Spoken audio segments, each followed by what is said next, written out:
Un jour, j'ai publié une vidéo pour vous montrer ce que je mangeais sur TikTok et je me suis pris une vague de haine. Que mange une fit girl dans sa journée?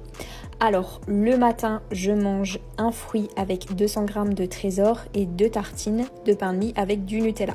Ce qui fait 1200 calories. Tu manges tellement mal, t'as pas honte? Et pourtant, mon alimentation est très similaire à la plupart des Français. Mais le truc, c'est qu'il faut pas que je le montre parce qu'elle est trop différente de ce qu'on voit sur les réseaux sociaux. Trop d'aliments transformés, trop de sucre, pas assez de protéines. Aujourd'hui, sur les réseaux sociaux, on ne voit plus que des assiettes remplies de légumes crus, de graines et ultra protéinés. Et pour qu'un What I Eat fasse autant de vues, vous ne devez pas uniquement vous contenter de faire de belles assiettes, non, ça serait trop simple. Il faut avoir le physique qui va avec, mais pas n'importe lequel évidemment, parce que sinon personne ne voudra vous ressembler, personne n'enregistrera vos recettes pour les reproduire et personne ne scrollera votre profil pour admirer votre physique. Ça, c'est la triste réalité. Mais est-ce que manger ce genre d'assiette vous donnera nécessairement ce genre de résultat? Et qu'en est-il de toutes ces personnes qui font tout pour manger comme leur influenceur préféré?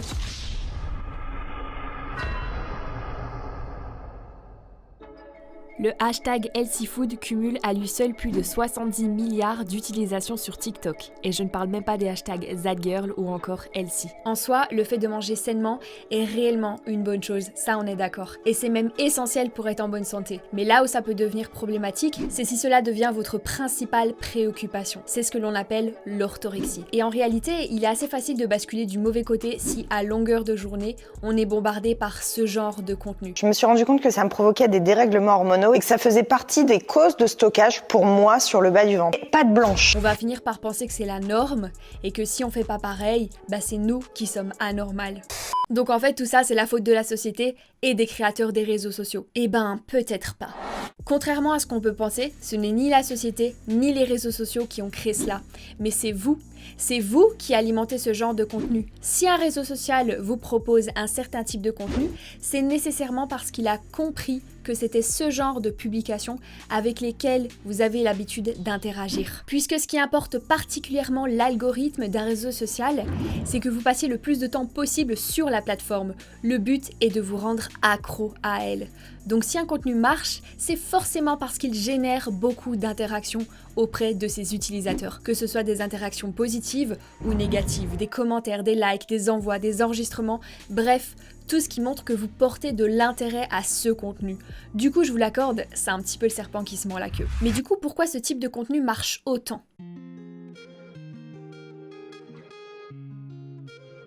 Eh bien, premièrement parce qu'il comble un de nos besoins principaux, juste après celui de se sentir en sécurité. Le besoin d'appartenance. Le besoin d'appartenance correspond à la nécessité de se sentir intégré à un groupe social.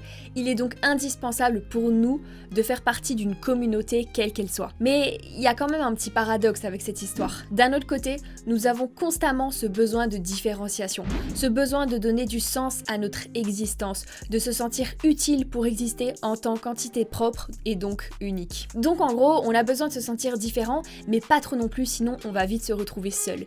Et bien évidemment, tout ça est loin d'être la seule raison qui a pu nous faire basculer du mauvais côté. Ça va beaucoup plus loin que ça. Plus vous allez regarder ce type de contenu, plus vous allez y être soumis malgré vous. Et plus vous penserez que c'est ça la normalité, que c'est de cette façon que vous devez vous alimenter. Voici 3 aliments voleurs d'énergie. Les pâtes, ils n'existent plus à l'état sauvage. Ce sont des OGM.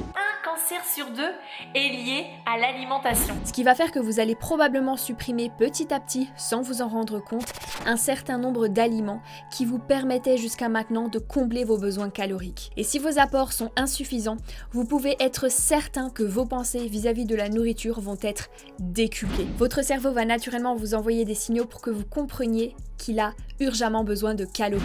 Et donc vous allez encore plus regarder ce type de contenu. C'est un de cercle vicieux. Je vous rassure, ce n'est pas encore terminé. Vous vous doutez bien qu'il y a un certain nombre de mécanismes psychologiques qui provoquent l'orthorexie, sinon tout le monde en serait atteint. Une autre raison pour laquelle on aime regarder ce type de contenu, c'est parce qu'on s'identifie à la personne qui le produit, que ce soit pour son physique, ou bien pour autre chose. Vivre par procuration, c'est vivre quelque chose à travers quelqu'un que nous ne pouvons nous-mêmes pas vivre, ou du moins pas tout de suite. Et oui, tout ça nous donne l'espoir d'atteindre un jour ce physique qui nous fait tant rêver.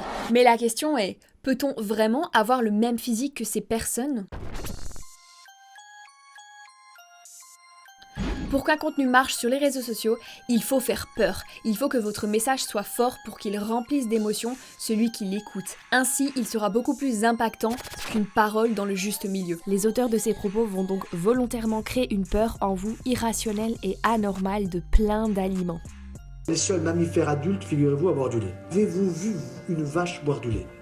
Nous sommes aujourd'hui en train de boire des laitages alors que nous devons les consommer sous une forme solide. Ne consomme pas de légumes crus parce qu'ils sont moins digestifs, mais ne consomme pas non plus de légumes cuits parce qu'ils sont dépourvus de vitamines et de minéraux. Consomme des fruits parce qu'ils sont pleins de micronutriments, mais en fait non, n'en mange pas puisqu'ils contiennent plein de sucre. Et du sucre rapide en plus. Et alors, je ne parle même pas des produits laitiers, de la viande, du sucre, etc. Cela provoque une telle peur chez certaines personnes qu'elles se mettent à ne quasiment plus rien manger. S'ensuit des carences qui peuvent provoquer une chute de cheveux, de la fatigue, des problèmes de concentration, des insomnies, voire la mort dans les cas les plus extrêmes.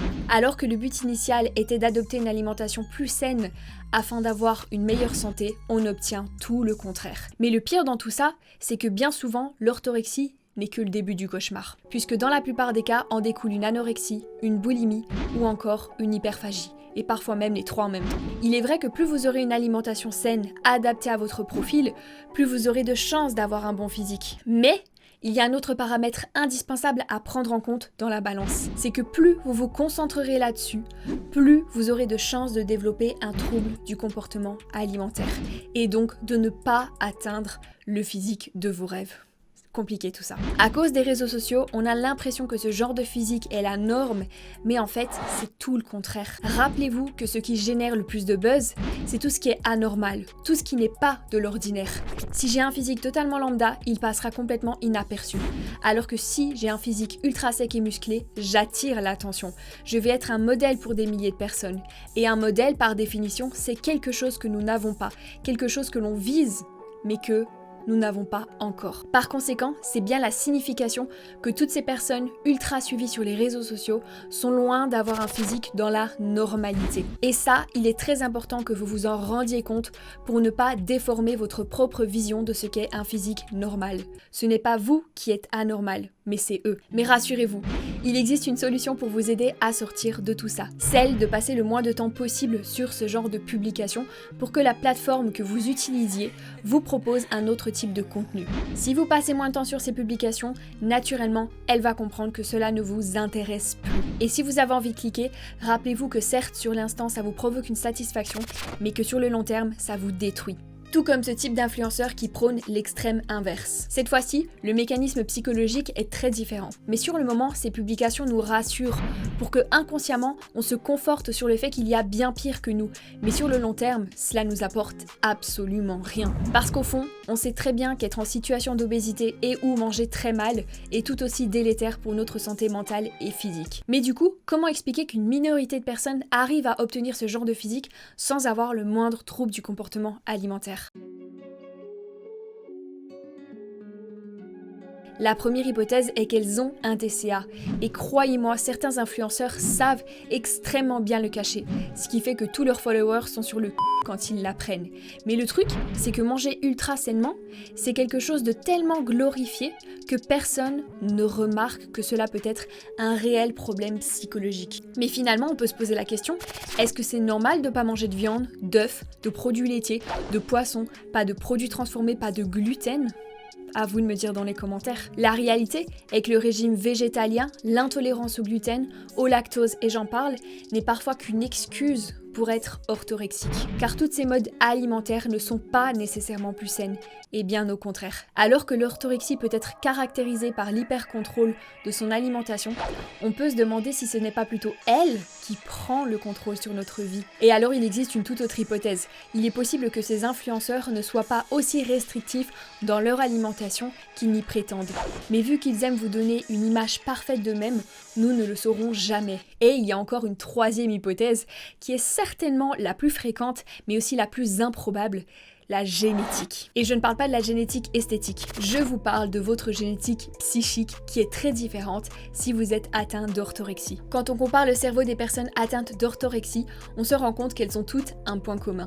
Toutes ont une prédisposition génétique à développer des addictions. Cela peut être une addiction à la nourriture qui se caractérise par de l'orthorexie, une addiction à l'alcool, au jeu, peu importe. Et ce que je vais vous dire maintenant, sera peut-être très difficile à entendre, mais il est très important que vous le sachiez.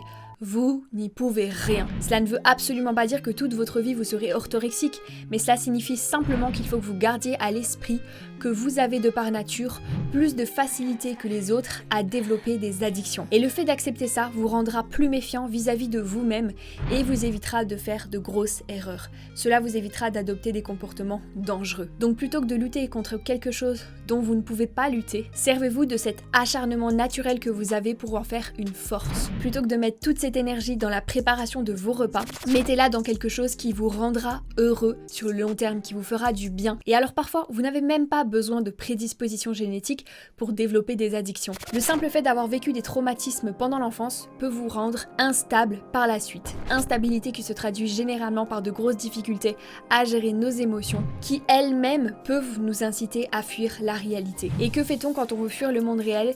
Eh ben, on se réfugie dans une addiction. Mais cela ne veut absolument pas dire qu'il faut que vous pensiez que tout est déterminé et que vous n'y pouvez rien. Parce que si vous pensez de cette manière, vous adopterez forcément des comportements qui vont vous conduire à rester dans l'orthorexie.